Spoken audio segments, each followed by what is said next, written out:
नमस्कार दोस्तों, मेरे चैनल में आप सभी का हार्दिक स्वागत है। बच्चों को ढेर सारा प्यार। दोस्तों, आप में से बहुत से लोगों ने पूजा उपासना को लेकर मुझसे कई प्रश्न पूछे हैं और कहा है कि आप हमारी शंका का समाधान कीजिए।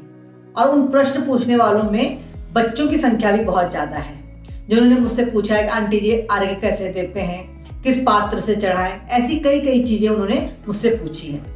तो दोस्तों, मैंने सोचा कि आज मैं एक वीडियो बनाकर इसके माध्यम से आप सभी की शंकाओं का समाधान कर दूं और पूजा उपासना से लेकर छोटी छोटी जानकारियां आपके साथ शेयर करूं, जो कि होती बहुत छोटी छोटी हैं लेकिन होती बहुत महत्वपूर्ण है।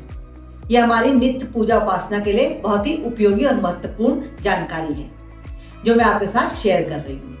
तो दोस्तों, आप शुरू से लेकर आखिर तक वीडियो जरूर देखिए। मैं अपने दर्शकों के, अपने बच्चों के प्रश्नों के जवाब देने से पहले कुछ बातें पूजा उपासना के बारे में आपको बता देती हूँ, जिसमें से कि सबसे पहली बात है आसन के बारे में।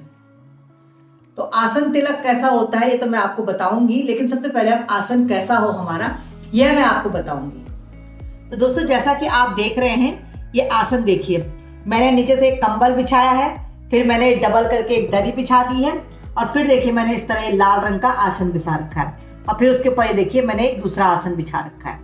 यह जो मैंने आपको आसन दिखाया, इस आसन को दिखाने की मुख्य वजह यह है कि आपको आसन हमेशा मोटा लेना चाहिए, मोटा आसन बना के रखना चाहिए, क्योंकि आसन जो हम ऊपर से लेते हैं वो तो पतला होता है, लेकिन उसके नीचे हमें पुराना कंबल, दरी, इस तरह चीजें रखकर उसे मोटा बना लेना चाहिए, और सबसे ऊपर से अपना जिसमें हम बैठते हैं उस आसन को लगाना चाहिए, और तब पूजा करने के लिए बैठना चाहिए। आसन का जो कपड़ा है वो कभी भी टेरिकॉट का या कॉटन का नहीं होना चाहिए। तो चलिए, ये तो आसन की बात हुई। अब मैं आपको बताती हूँ कि आसन तिलक क्या होता है। दोस्तों, जब भी हम अपने इष्ट देव, अपने आराध्य, जिस भी देवी देवता को हम मानते हैं, उनका जप करते हैं, तो जप करने के बाद हमें आसन के नीचे से इस तरह अंगूठे की मुद्रा से तिलक लेना चाहिए। लेकिन बहुत से बच्चे या बहुत से लोग मुझसे पूछते हैं क्या हमें खड़े होकर आसन उठा देना चाहिए तब तिलक लेना चाहिए। ऐसा कुछ नहीं है। ये देखिए, ये आसन है, मैंने आसन बिछा रखा है और मैं इस पर बैठी हुई हूँ। तो दोस्तों, ये आसन हमने जप कर लिया, जप करने के बाद हमने माला अपनी यथास्थान जगह पे रख ली।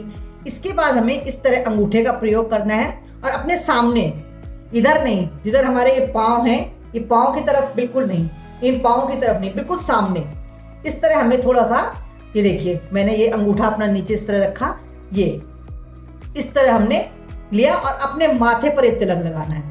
इस तरह हमने अंगूठे से तिलक लगाया और सीधे अपने माथे पर इस तरह।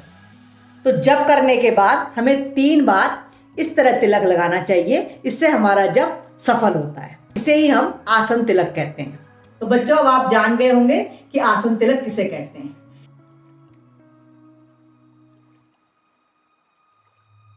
अब दोस्तों, दूसरी बात है कि सूर्य को अर्घ्य किस तरह दें। तो देखिए, सूर्य को अर्घ्य देना है तो बड़ा ही आसान है। दोस्तों, अगर आपका अपना घर है तो, और घर के नीचे आपका ग्राउंड है, आप जहां आराम से पानी गिरा सकते हैं, किसी को कोई दिक्कत नहीं है, तो आप इस तरह पानी दीजिए। नीचे फर्श में कहीं भी गिरे कोई बात नहीं है।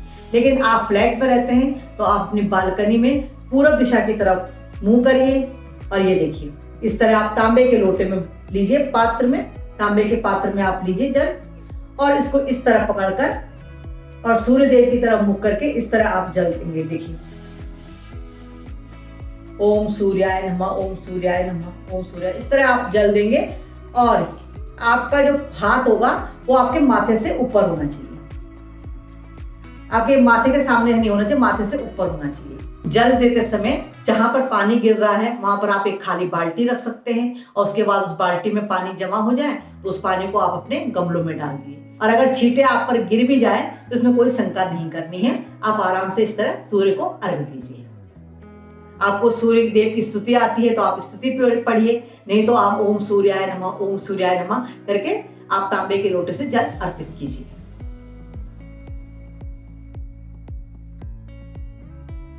जप करने के बाद पानी का स्पर्श क्यों नहीं करना चाहिए, मैंने एक वीडियो में बताया था, तो लोगों ने मुझसे पूछा कि आपने ऐसा क्यों कहा। तो देखिए दोस्तों, मंत्रों में बहुत शक्ति होती है। जब हम अपने इष्ट के लिए मंत्र पढ़ते हैं, पूजा उपासना में हम मंत्र पढ़ते हैं, तो उन मंत्रों में बहुत ज्यादा शक्ति होती है, बहुत ज्यादा ऊर्जा होती है। और जब हम मंत्र पढ़ते हैं तो वो ऊर्जा हमारे शरीर में प्रवेश करती है। और दोस्तों, जब वो ऊर्जा हमारे शरीर में प्रवेश करती है तो हमारी बुद्धि, हमारा मन सकारात्मक विचारों की तरफ बढ़ता है।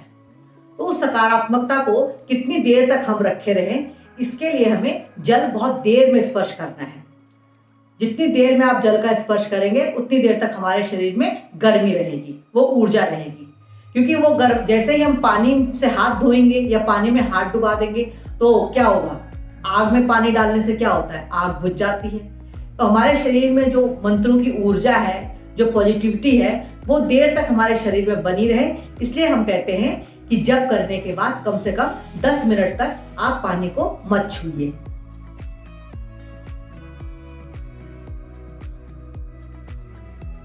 तो चलिए दोस्तों, बात करते हैं हमें संकल्प किस तरह लेना चाहिए।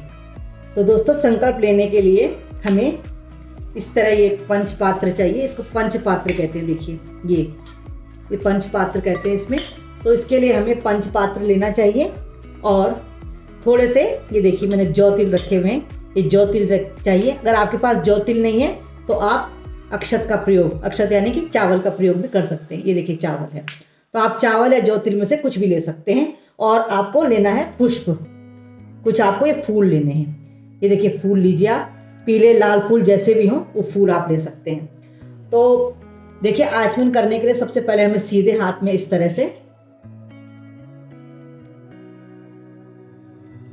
3 बार इस तरह पानी लेना चाहिए। ओम विष्णवे नमः, विष्णवे नमः, विष्णवे नमः, और उसको पी लेना चाहिए।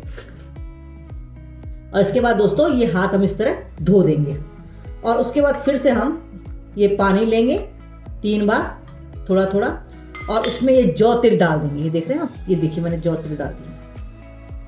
ये जौ तिल डाल देंगे और एक पुष्प भी वहाँ पर रख देंगे इस तरह। अब हम अपने इष्ट देव, आराध्य देव से प्रार्थना करेंगे। हम नित दिन की पूजा का संकल्प भी ले सकते हैं या अपनी मनोकामना पूर्ति के लिए लंबे समय की पूजा उपासना का संकल्प भी ले सकते हैं, जैसे कि 9 दिन, 18 दिन, 30 दिन, अपने सामर्थ्य अनुसार। अब हम कहेंगे, हे प्रभु या हे गुरुदेव या हे मेरे आराध्य, जो भी आप बोलना चाहें, मैं प्रातःकाल शुभ दिन पर, शुभ तिथि पर अपनी मनोकामना पूर्ति के लिए 9 दिन का संकल्प ले रही हूँ। इसलिए आप मेरी इस पूजा उपासना को स्वीकार कीजिए और मेरी मनोकामना को पूर्ण कीजिए। जाने अनजाने में पूजा उपासना करते समय मुझसे कोई त्रुटि हो जाए तो उसे आप क्षमा कीजिए। और इसके अलावा दोस्तों, आप अगर नित्य कर्म की पूजा कर रहे हैं तो उसके लिए आप इस तरह संकल्प करेंगे, हे प्रभु या हे गुरुदेव, मैं प्रातःकाल, अगर आप सुबह कर रहे हैं तो प्रातःकाल की कहिए, शाम को कर रहे हैं संकल्प तो सायंकाल कहिए, शुभ तिथि पर, शुभ दिन पर अपनी मनोकामना पूर्ति के लिए अपनी नित्य कर्म पूजा संपन्न कर रही हूँ। आप मेरी पूजा को स्वीकार कीजिए या कर रहा हूँ, स्वीकार करिए। और इस तरह आप इस संकल्प को नीचे ना गिराइए, इस पात्र में कोई भी प्लेट वगैरह रखिए, उसमें इस तरह रखिए। और इस तरह रखने के बाद आप अपनी पूजा उपासना शुरू कर दीजिए। ये मैंने आपको संकल्प करने की विधि बताई। तो इसके अलावा दोस्तों, मैं आपको ये बता दूं कि जो भी बातें मैं पूजा उपासना को लेकर आपको बताती हूँ वो मैंने थोड़ा बहुत जो ज्ञान अर्जित कर रखा है किताबों में पढ़कर, वो मैं आपके सामने रखती हूँ। ऋषि मुनियों की कही हुई बातें ही मैं आपको बताती हूँ। ये अपनी तरफ से कोई बात नहीं है, इसलिए हम इन बातों पर विश्वास करते हैं। आशा है आपको मेरी ये जानकारी पसंद आई होगी और आपके प्रश्नों के उत्तर भी आपको मिल गए होंगे। चलिए मिलते हैं अगली जानकारी के साथ। तब तक के लिए अपना बहुत ख्याल रखिए। नमस्कार। बच्चों को ढेर सारा प्यार। महादेव जी हम सब पर अपनी कृपा और अनुकंपा बनाए रखिए। जय महादेव। नमः शिवाय।